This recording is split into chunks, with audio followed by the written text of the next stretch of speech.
नमस्कार दोस्तों। आज हम लोग बात करने हैं वाले हैं मैरिड वुमेन्स प्रॉपर्टी एक्ट के बारे में। क्या रिलेशनशिप है एमडब्ल्यूपीए का हमारे इंश्योरेंसेस के साथ में? क्या बेनिफिट है इसका? कौन ले सकता है इसे? कौन इसमें बेनिफिशियरी हो सकता है? कैसे इसे लिया जा सकता है? क्या इसके फीचर्स हैं? और लास्ट में हम ये समझेंगे कि कैसी कैसी पॉलिसीज इसमें ली जा सकती हैं। साथ में अगर ये बेनिफिशियल है तो हम आज तक क्यों नहीं ले रहे हैं इसे। मैं हूं हेमंत अग्रवाल, आपका सर्टिफाइड फाइनेंशियल प्लानर। अगर आपने इस चैनल को अभी तक सब्सक्राइब नहीं किया है तो प्लीज इसे सब्सक्राइब कीजिए और बेल बटन को जरूर प्रेस कर दीजिएगा ताकि अगले वीडियो से आपको नोटिफिकेशन साथ साथ में आ जाए। अगर आपके पास में इससे रिलेटेड कोई भी सवाल होंगे तो प्लीज कमेंट बॉक्स में डालिएगा, हमें बहुत खुशी होगी आपके सवालों के जवाब देने में। आप अगर चाहें तो आप अपने सवाल हमें मेल भी कर सकते हैं। मेल आईडी आपको नीचे डिस्क्रिप्शन बॉक्स में मिल जाएगा।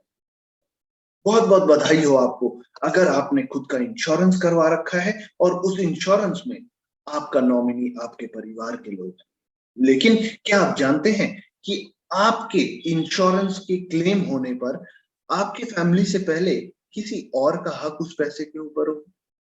हाँ जी, आपके क्रेडिटर्स, जिनका पैसा आपके पास बकाया है, जिन लोगों ने आपको लोन दिया हुआ है, वो सबसे पहला हक आपके पैसे के ऊपर रखेंगे। और उस चीज से बचाने के लिए हमारे लिए बहुत जरूरी है ये समझना कि जो पैसे हमने हमारे परिवार के लिए निर्धारित किए हुए हैं वो सिर्फ उनके लिए रहे। और वो करने के लिए एमडब्ल्यूपीए एक बहुत अच्छा औजार है। क्या है एमडब्ल्यूपीए? हमें ये कहा जाता है, मैरिड पुरुष ने अगर कोई भी इंश्योरेंस लिया हुआ है अंडर एमडब्ल्यूपीए तो उस इंश्योरेंस के क्लेम का अमाउंट सिर्फ और सिर्फ उस अमाउंट का बेहक सिर्फ उनके वाइफ का और उनके बच्चों का है। इसका बेनिफिट ये है कि कोई भी रिलेटिव या फिर हमारे लीगल हेयर्स हमारे एमडब्ल्यूपीए के तहत किए गए इंश्योरेंस के ऊपर कोई भी क्लेम नहीं जता सकते। ना ही हमें किसी सेटलमेंट डीड या फिर ट्रस्ट क्रिएट करने की जरूरत है ताकि इस इंश्योरेंस के क्लेम का पूरा पैसा सिर्फ और सिर्फ हमारे वाइफ और बच्चों को जाए। मैं वाइफ और बच्चे क्यों बोल रहा हूँ ये हम लोग आगे बात करेंगे। इसके साथ साथ इसका बेनिफिट ये भी है कि अगर मेरे बिजनेस के अच्छे नहीं चलने के कारण मुझे दिवालिया घोषित होना पड़ रहा है तो मेरे बिजनेस के एसेट्स को, यहां तक कि मेरे घर को भी अटैच कर लिया जाएगा बाई कोर्ट रूलिंग्स, ताकि जिन जिन लोगों के पैसे मेरे पास में बकाया है वो रिपे हो और उसके बाद में जो भी बचेगा वो मेरा होगा। लेकिन उस केस में भी, उस लीगल केस के तहत भी एमडब्ल्यूपीए के अगेंस्ट लिया हुआ इंश्योरेंस अटैच नहीं किया जा सकता है। कौन इसमें बेनिफिशियरी हो सकता है? या तो मेरी वाइफ, या फिर मेरे बच्चे, या फिर मेरे वाइफ एंड मेरे बच्चे। इसके अलावा इसमें कोई भी बेनिफिशियरी नहीं हो सकता है। मेरे पेरेंट्स भी इसमें बेनिफिशियरी नहीं हो सकते। और कौन इस पॉलिसी को ले सकता है? एक मैरिड आदमी,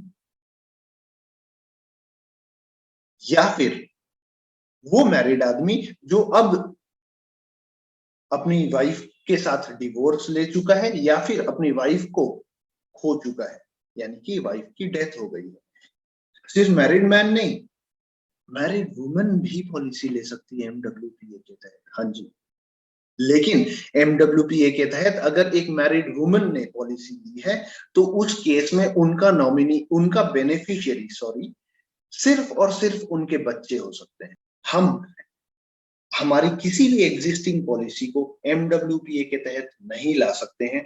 अगर जब हमने वो पॉलिसी शुरू की थी तब हमने एक एडेंडम साइन नहीं किया था तो, अर्थात हम सिर्फ उसी पॉलिसी को एमडब्ल्यूपीए के तहत ला पाएंगे जो हम आज शुरू कर रहे हैं और एमडब्ल्यूपी एडेंडम साथ में साइन कर रहे हैं। अब किसी किसी इंश्योरेंस कंपनीज में सिर्फ एक टिक करना होता है कि मैं इस पॉलिसी को एमडब्ल्यूपी एक्ट के तहत लेके जाना चाहता हूं, और कुछ इंश्योरेंस कंपनीज आपको एक एडेंडम देती हैं जहां पे वो आपसे आपके बेनिफिशियरीज के नाम, आपके साथ रिलेशनशिप, उनका डेट ऑफ बर्थ, और साथ साथ आप किसको कितना बेनिफिट देना चाहते हैं शेयर्स के हिसाब से, परसेंटेज के हिसाब से, वो पूछते हैं। तो यानी कि अगर हम सिर्फ अपने बच्चों को बेनिफिशियरी रखना चाहते हैं, 2 बच्चे हैं तो 50-50% कर दिया, 75-25 कर दिया, 60-40 कर दिया, जैसे हमें अच्छा लगे। अगर हम अपने वाइफ को साथ में बच्चों को देना चाहते हैं तो 50% हमने वाइफ को दे दिया, 25-25 2 बच्चों को दे दिया। इसके अगेंस्ट में हम कोई भी लोन नहीं ले सकते हैं। इस पॉलिसी को हम कहीं पे भी अटैच नहीं कर सकते हैं, क्योंकि हालांकि इंश्योरेंस मेरे ऊपर है, मेरी लाइफ के ऊपर है, लेकिन जैसे ही मैंने इस पॉलिसी को MWPA के तहत साइन कर दिया है, तो इस पॉलिसी का पूरा और पूरा हक सिर्फ और सिर्फ उन बेनिफिशियरीज का होता है, चाहे वो मेरी बीवी हो, मेरे बच्चे हो, या फिर बीवी एंड बच्चे। इसके अलावा मेरा खुद का भी इसके ऊपर कोई हक नहीं रहता है। अर्थात मैं इसमें कोई भी चेंजेस लाने में समर्थ नहीं हूं एक बार शुरू होने के बाद। एक बार मैंने पॉलिसी शुरू कर ली है, आज मुझे लग रहा है कि मुझे MWPA के तहत इसे लाना चाहिए, मैं नहीं ला सकता हूं। मैं सिर्फ और सिर्फ इसे तभी कर सकता हूं जब मैं एक नई पॉलिसी कर रहा हूं। अगर मैं इस पॉलिसी को सरेंडर करना चाहता हूं तो भी नहीं कर सकता हूं। सरेंडर का प्रोसीजर भी मेरे बेनिफिशियरी के अप्रूवल के बाद ही होगा, और सरेंडर के बाद भी वो अमाउंट, सरेंडर अमाउंट बेनिफिशियरी के अकाउंट में ही आएगा।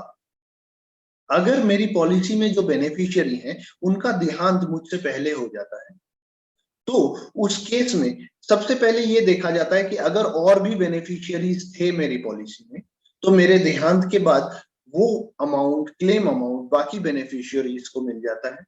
अगर मेरे पॉलिसी में और कोई भी बेनिफिशियरी नहीं थे, इन दैट केस तब मेरे लीगल हेयर को वो क्लेम अमाउंट मिलता है। अगर हमारा डिवोर्स हो जाता है तब भी उस MWPA के तहत ली गई इंश्योरेंस पॉलिसी में से वाइफ का नाम बेनिफिशियरी में से नहीं हट सकता है।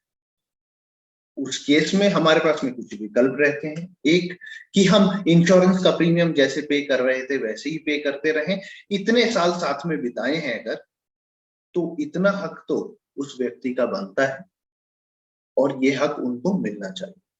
दूसरा, अगर हम नहीं चाहते हैं कि वो पॉलिसी और चलनी चाहिए, तो हम उस पॉलिसी को वहीं पे क्लोज कर सकते हैं और उसका जो भी अमाउंट होगा, सरेंडर अमाउंट होगा, वो वापस बेनिफिशियरी को जाएगा। इसके अलावा तीसरा तरीका हो सकता है कि हम खुद से कुछ भी प्रीमियम पे करना बंद कर दें और हमारा जो बेनिफिशियरी था, हमारी जो वाइफ है, जो उस पॉलिसी में बेनिफिशियरी, वो उसका प्रीमियम आगे पे करती रहें जब तक वो पॉलिसी मैच्योर नहीं हो जाता है। और फिर ऑब्वियसली क्योंकि वो MWPA के तहत है, तो उसका क्लेम अमाउंट, उसका सरेंडर अमाउंट, उसका मैच्योरिटी अमाउंट तो उन्हीं के अकाउंट में जाना है। हम इसमें हर तरह की पॉलिसी ले सकते हैं, चाहे वो एंडाउमेंट हो, होल लाइफ हो, या टर्म इंश्योरेंस हो। सबसे मेन फायदा इसमें आपको देखने को मिलता है जब आप इन टर्म इंश्योरेंस पॉलिसी लेते हैं, क्योंकि वही एक पॉलिसी है जो आपको बहुत कम अमाउंट में बहुत ज्यादा का इंश्योरेंस देता है। अगर मैरिड वुमेन्स प्रॉपर्टी एक्ट के तहत ली गई इंश्योरेंस पॉलिसीज इतनी बेनिफिशियल हैं, तो हम और आप क्यों नहीं लेते हैं इसे? 2 कारण। पहला कारण, हम में से ज्यादातर लोगों को जानकारी ही नहीं, और दूसरा कारण, हम नहीं चाहते हैं हमारा कंट्रोल होना हमारी इंश्योरेंस पॉलिसीज के ऊपर से। सोच के देखिए, हम कहते हैं हम हमारे परिवार से बहुत प्यार करते हैं और इंश्योरेंस पॉलिसी का कंट्रोल हम उसी परिवार को नहीं देना चाहते। हम उम्मीद करते हैं आपको ये वीडियो बहुत पसंद आया होगा। अगर आपको लगता है कि इस वीडियो से और भी किसी को फायदा हो सकता है, तो प्लीज उसके साथ में जरूर शेयर कीजिएगा और हमारे चैनल को लाइक, सब्सक्राइब, शेयर करना मत भूलिएगा। बहुत बहुत धन्यवाद आपको। जय हिंद।